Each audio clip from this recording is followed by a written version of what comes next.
لاہور میں ملت پارک میں لڑکی سے اجتماعی زیادتی کا واقعہ پیش آیا اور اس واقعے کے بعد پاکستان میں بڑھتے ہوئے ریپ کیسز پر ایک مرتبہ پھر سے بحث چھڑ چکی ہے۔ لاہور کا علاقہ ہے ملت پارک گلشن راوی، جہاں پر اس قسم کے واقعات روزمرہ کی بنیاد پر رونما ہو رہے ہیں، اور اس واقعے کے بعد جہاں پنجاب پولیس متحرک دکھائی دی، وہیں ایک ملزم کو حراست میں لے لیا گیا ہے، جبکہ 2 ملزمان کی اس وقت تلاش جاری ہے۔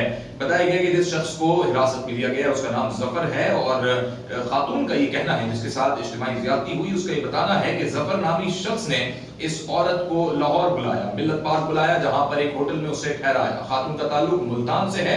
وہاں ٹھہرانے کے بعد ظفر نامی شخص مزید 2 لوگوں کے ساتھ، جن کے نام اعظم اور حمزہ بتائے گئے ہیں، وہاں اس عورت کو زیادتی کا نشانہ بنانے پہنچے۔ اس عورت کے پاس 6 لاکھ روپے موجود تھے۔ ظفر نے اس عورت کو محبت کا اور شادی کا جھانسا دیا، اور شادی کا جھانسا دے کر ملت پارک کے ایک ہوٹل میں اسے ٹھہرایا، اور وہاں پر اجتماعی زیادتی کرنے کے بعد اس ملتان کی لڑکی سے 26 سالہ خاتون سے پیسے بھی بٹورے اور اس کی عزت بھی لوٹ لی۔ اس کے بعد پولیس متحرک ہوئی، ظفر کو حراست میں لے لیا گیا ہے، مزید 2 ملزمان کی تلاش جاری ہے۔ لیکن اس سے قبل لاہور کے گلشن راوی میں خواتین کو ہراساں کرنے کے پے در پہ واقعات رونما ہونے لگے ہیں، اور 4 دن قبل ہی ایک ایسا افسوسناک اور انتہائی شرمندہ کر دینے والا واقعہ پیش آیا، جس میں ایک خاتون اپنے بچوں کو اسکول چھوڑنے کے بعد جب واپس گھر لوٹتی ہیں تو موٹر سائیکل سوار ایک شخص باقاعدہ ان کا پیچھا کرتا ہے، ریکی کرتا ہے، انہیں تنگ کرتا ہے، اور جب وہ اپنے گھر کی گلی میں داخل ہونے کے بعد گھر کی جانب بڑھ جاتی ہیں، جب اس کو یہ لگنے لگتا ہے کہ اب وہ اپنے گھر کے اندر داخل ہو رہی ہیں، تو وہ شخص موٹر سائیکل سے اتر کر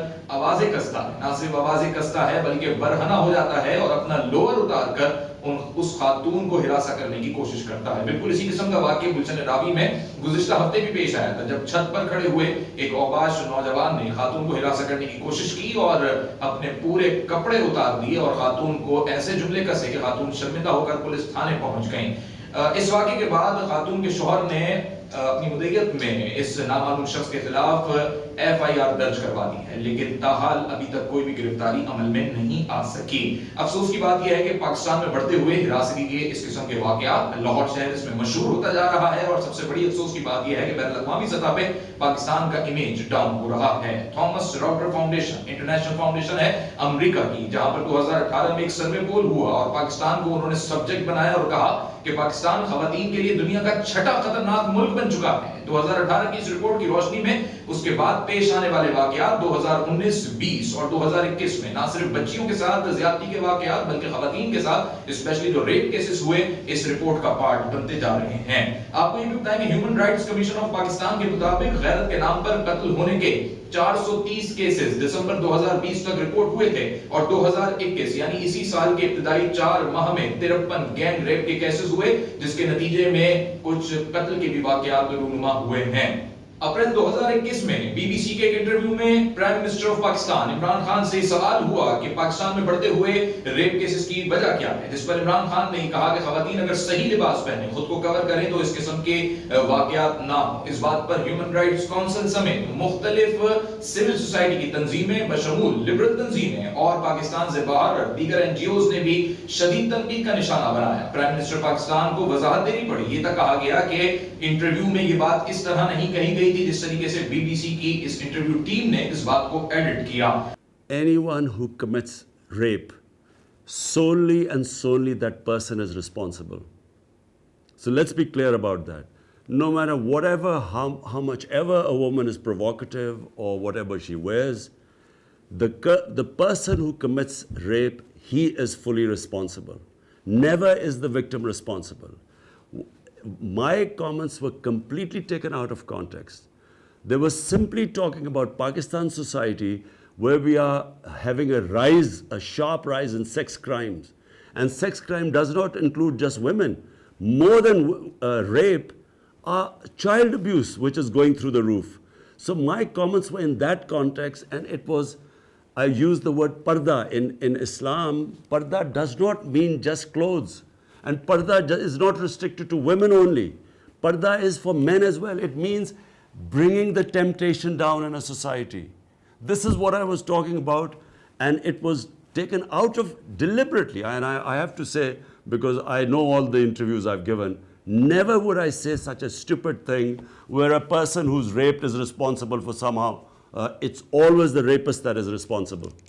آپ کو یہ بھی بتائیں کہ عورت فاؤنڈیشن کے مطابق جو کہ پاکستان کی خواتین کے حوالے سے ایک بڑی نام پر فاؤنڈیشن ہے، کہا گیا ہے کہ 2297 ریپ کیسز رپورٹ ہوئے ہیں جس میں خواتین سے زیادتی کے بے شمار واقعات ہیں۔ آپ کو یہ بھی بتائیں کہ ڈومیسٹک وائلنس کے حوالے سے پاکستان تحریک انصاف کی گورنمنٹ نے کافی کام کیا اور اپریل 2021 میں ہی یعنی اسی سال ڈومیسٹک وائلنس بل لایا گیا، لیکن اس بل کے حوالے سے کہا گیا کہ جب قومی اسمبلی سے یہ بل سینٹ پہنچا تو سینٹ میں اسے تنقید کا نشانہ بنایا گیا اور پھر یہ بل امنڈمنٹ کے لیے ایک اسٹینڈنگ کمیٹی میں پہنچایا گیا۔ اسٹینڈنگ کمیٹی سے جب یہ بل دوبارہ سینٹ سے منظور ہو کے قومی اسمبلی پہنچا تو پھر قومی اسمبلی میں اسلامی نظریاتی کونسل کو یہ بل ڈائیورٹ کر دیا گیا۔ گویا کہ یہ بل فٹ بال کی طرح قومی اسمبلی سے سینٹ، سینٹ سے اسٹینڈنگ کمیٹی سے دوبارہ قومی اسمبلی اور پھر قومی اسمبلی سے اسلامی نظریاتی کونسل پہنچا اور تاحال صدر پاکستان کے آرڈیننس کا انتظار ہے کہ یہ بل کس طریقے سے ایک ایسا قانون بن سکے گا جس پر لوگوں کو اتفاق ہو اور ڈومیسٹک وائلنس، ہراسگی، گینگ ریپ کے واقعات کم ہو سکیں۔ پاکستان میں روزانہ کی بنیاد پر کہا جاتا ہے کہ 11 ریپ کیسز ہوتے ہیں اور یہ رپورٹ ہے نیوز کی۔ نیوز نے 2020 میں رپورٹ شائع کی جس میں بتایا کہ 41% کیسز صرف رپورٹ ہوتے ہیں ریپ کے، باقی کہا جاتا ہے کہ 59% کیسز رپورٹ ہی نہیں ہوتے۔ گزشتہ 6 سالوں میں 22,000 سے زائد گینگ ریپ کے کیسز رپورٹ ہوئے جس میں سے 4060 کیسز آج بھی پاکستان کی مختلف عدالتوں میں زیر التوا ہیں۔ آج تک ریپ کے صرف 18% عدالتی کیسز پروسیکیوشن سٹیج تک پہنچے ہیں، متعدد کیسز ایسے ہیں جو پروسیکیوشن سٹیج تک ہی نہیں پہنچ سکے۔ اس وقت اگر پنجاب کی بات کی جائے تو 18,609 خواتین کے ساتھ زیادتی اور ہراساں کرنے کے کیسز رپورٹ ہوئے، سندھ میں 1,873، خیبر پختونخوا میں 1,183، بلوچستان میں 129، اسلام آباد میں 210، آزاد کشمیر میں 31 کیسز رپورٹ ہوئے ہیں۔ صرف 24 اگست 2021 کی اگر بات کی جائے تو گزشتہ ماہ یہ ایک ایسا ناخوشگوار دن گزرا ہے کہ اس ایک دن کے اندر صرف لاہور میں 5 ریپ کیسز رپورٹ ہوئے اور سول سوسائٹی سڑکوں پر نکل آئی۔